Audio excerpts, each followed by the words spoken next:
Hello दोस्तों, इस video में हम ये दो गाड़ियों का कंपैरिजन करने वाले हैं। इस गाड़ियों का कुछ स्पेसिफिकेशन मैंने लिख के रखा हुआ है जो कि मैं आपको इस वीडियो में आगे बताता चलूँगा। ये मैंने लगभग 2 साल चला चुका हूँ, ये 3 साल चला चुका हूँ HF डीलक्स।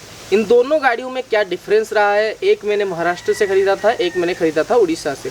एक लंबे समय से दोनों गाड़ियों को चला रहा हूँ, इसलिए मैं एक ओनर का एक्सपीरियंस कैसा रहता है वो आपको इस वीडियो में बताने वाला हूँ।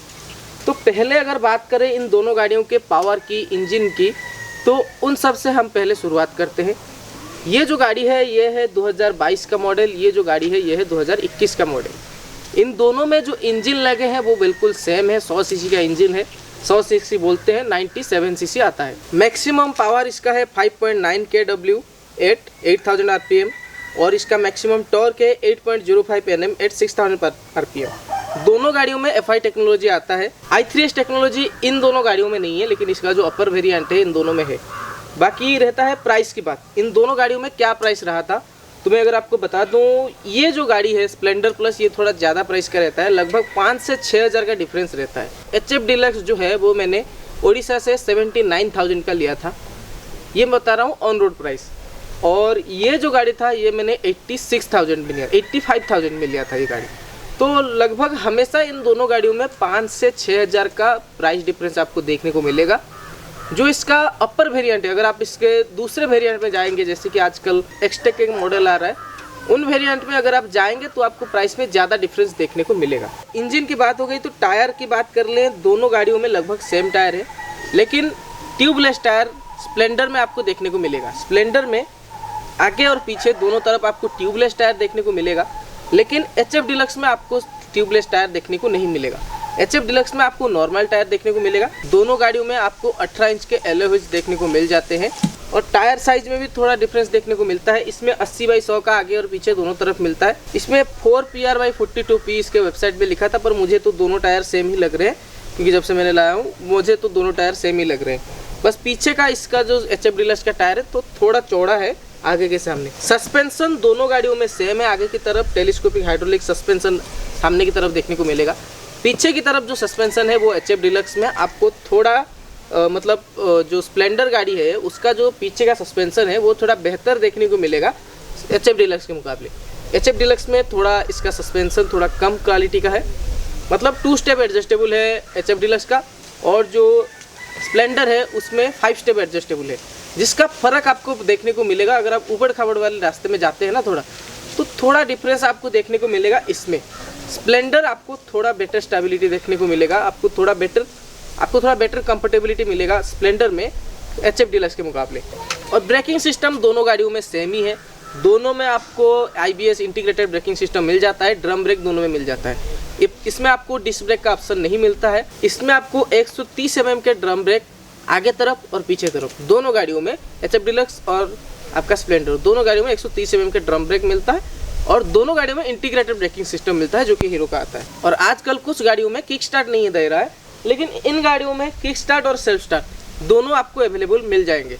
और दोनों गाड़ियों में, ये जो स्प्लेंडर में भी आपको किक स्टार्ट मिल जाएगा और इस गाड़ी में भी आपको किक स्टार्ट और सेल्फ स्टार्ट दोनों मिल जाएगा। इसके जो लाइट हैं बिल्कुल सेम है, दोनों गाड़ियों में 12 वोल्ट के आते हैं आगे तरफ और पीछे की तरफ, दोनों गाड़ियाँ सेम है। हेडलाइट भी सेम है। रात के टाइम अगर आप ट्रैवल कर रहे हैं, इन दोनों गाड़ियों का जो लाइट है, हेडलाइट का जो लाइट है, वो आपको परेशानी दे सकती है, दिक्कत दे सकती है। दोनों गाड़ियाँ सेम है, दोनों गाड़ियों के लाइट सेम ही है, पर अगर आप चाहें तो बाद में चेंज करा सकते हैं। आजकल साइट में जो लगाते हैं, हालांकि वो इलीगल शायद है, कुछ जगहों पर इलीगल है, मुझे क्लियर पता नहीं है, लेकिन इसका जो हेडलाइट है, इसका हेडलाइट का लाइट चेंज किया जा सकता है, वो आप अलग से लगा सकते हैं। पर ये जो कंपनी के साथ जो लाइट आता है वो आपको प्रॉब्लम करेगा ही करेगा। कहीं भी अगर आप रात के टाइम अगर जा रहे हैं, सिटी में चला रहे हैं तो कोई प्रॉब्लम नहीं आएगा, आउटसाइड सिटी अगर आप जा रहे हैं तो वहाँ पर आपको प्रॉब्लम आएगा। इन दोनों गाड़ियों में जो बेसिक फैक्टर होता है जो कि इसको चॉइस करने की, एक तो होता है इसका डिज़ाइन। कुछ लोगों को HF डीलक्स का डिज़ाइन पसंद आता है, कुछ लोगों को आपको स्प्लेंडर पसंद आता है। दूसरा जो फैक्टर है जो कि ये गाड़ियाँ खरीदना चाहते हैं, दूसरा जो फैक्टर रहता है हाइट जो है, जो शॉर्ट हाइट के होते हैं। मेरा हाइट 5 फुट 3 इंच है और मेरे लिए HF डीलक्स के से ज़्यादा बेहतर रहता है ये स्प्लेंडर में बिल्कुल मुझे कंफर्टेबिलिटी होती है। HF डीलक्स को थोड़ा बैलेंस करने में थोड़ा मुझे प्रॉब्लम होता है, क्योंकि ये लॉन्ग हाइट लोगों के लिए है। 805 mm का इसका सीट हाइट है, इसका सीट हाइट बहुत कम है, 795 का कुछ तो है, तो इसका सीट हाइट ज़्यादा बेहतर रहता है HF डीलक्स के मुकाबले। लेकिन जब आप चला रहे होते हैं जो सीटिंग पोस्चर है वो आपको HF डीलक्स में बेहतर मिलेगा। जो सीटिंग पोस्चर है, जिस तरह से मतलब बैठने का स्टाइल जिस तरह से HF डीलक्स में दिया गया है वो आपको ज़्यादा कंफर्टेबल रहेगा ये आपका स्प्लेंडर के मुकाबले। स्प्लेंडर में अगर आप बैठ के जाते हैं, ज़्यादा लॉन्ग ट्रैवल कर रहे हैं, दूर जा रहे हैं, तो थोड़ा आपको दिक्कत आ सकती है, वो थोड़ा बैक पेन ये सब आ सकती है। लेकिन अगर मेरे हाइट के हैं और HF डीलक्स चला रहे हैं तो थोड़ा बैलेंस में थोड़ा प्रॉब्लम आ सकती है, जो कि आप अगर एडजस्ट कर लेंगे, 100 पहन लिया तो ये एडजस्ट हो ही जाता है। लेकिन कंफर्टेबिलिटी इसमें ज़्यादा बेहतर रहती है। HF डीलक्स में आप जब चला रहे होते हैं, और ये गाड़ी आसानी से, बहुत ही आसानी से 50, 60, 70 तक भी चली जाती है HF डीलक्स। और इसका मॉडल के डिफरेंस है, या फिर ये क्योंकि ये 1 साल पुराना है इसलिए शायद इसमें कुछ चेंज किया गया है, मुझे पता नहीं है। दोनों गाड़ियों का BS6 है, लेकिन ये गाड़ी बहुत मुश्किल से 50-60 तक जाती है। 40 में ही ये मतलब रहता है, 40 से 50 तक जाने में इसको बहुत मुश्किल होती है। ये गाड़ी बड़े आसानी से आराम से चली जाएगी 50 के ऊपर, 50, 60, 70 तक चली जाएगा, आपको पता भी नहीं चलेगा ये गाड़ी 40 में है या 50 में है। इस तरह से ये गाड़ी चलती है, जो कि HF डीलक्स से। बाकी मेंटेनेंस की बात करें तो दोनों में सेम ही है, सर्विसिंग सब में सेम ही आता है। कुछ लोग बोलते हैं कि HF डीलक्स का थोड़ा लेंथ ज़्यादा आता है दोनों गाड़ियों का। मुझे इसमें इसके सीट लेंथ में ज़्यादा डिफरेंस नहीं लगता है, दोनों का सीट लेंथ लगभग सेम ही है।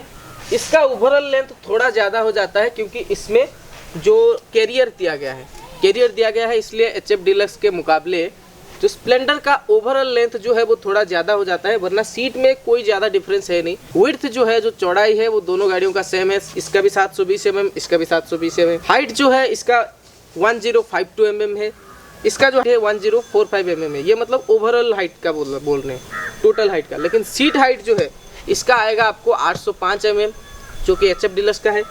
जो स्प्लेंडर का है वो आपको सीट हाइट आएगा 790 mm या 795 mm। इसका स्प्लेंडर का सीट हाइट बहुत कम आपको देखने को मिलेगा। फ्यूल टैंक कैपेसिटी दोनों गाड़ियों में लगभग सेम ही है। इसमें थोड़ा सा 0.2 मतलब 200 ग्राम इसमें ज़्यादा रहेगा।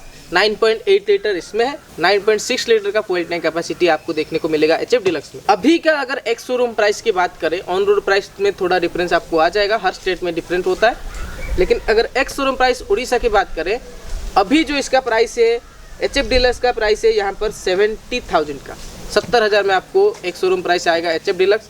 और जो स्प्लेंडर है उसका एक शोरूम प्राइस आएगा 76,000। तो ये था इन दोनों गाड़ियों का कंपैरिजन। अगर ओनर की बात करें, मेरी बात करें, मुझे पर्सनली ऐसा लगता है कि HF डीलक्स जो है वो स्प्लेंडर से ज़्यादा स्टेबल है। अगर आप हाइट देख के ले रहे हैं तो डेफिनेटली आपके लिए HF डीलक्स ही रहेगा, लेकिन चलाने में भी HF डीलक्स थोड़ा ज़्यादा बेहतर रहता है, मुझे कंफर्टेबल ज़्यादा लगा। व्हील बेस और ग्राउंड क्लियरेंस लगभग दोनों का सेम ही है। दोनों गाड़ियों का ग्राउंड क्लियरेंस है 165 mm, और जो व्हील बेस है इसका आपको देखने को मिलेगा 1236 mm का। HF डीलक्स का व्हील बेस आपको देखने को मिलेगा 1235 mm का। कंफर्टेबिलिटी के हिसाब से मुझे लगा, और जो पिकअप के हिसाब से, ये 2 पॉइंट जो है इसके वजह से मुझे स्प्लेंडर के मुकाबले HF डीलक्स बेहतर लगता है। एक हो गया आपका पिकअप, एक हो गया आपका comfortable seating posture. So this is the end of the video. जो मेरा एक्सपीरियंस था वो मैंने बता दिया। बाकी आपके ऊपर है, आप जो भी गाड़ी खरीदना चाहे वो खरीद सकते हैं।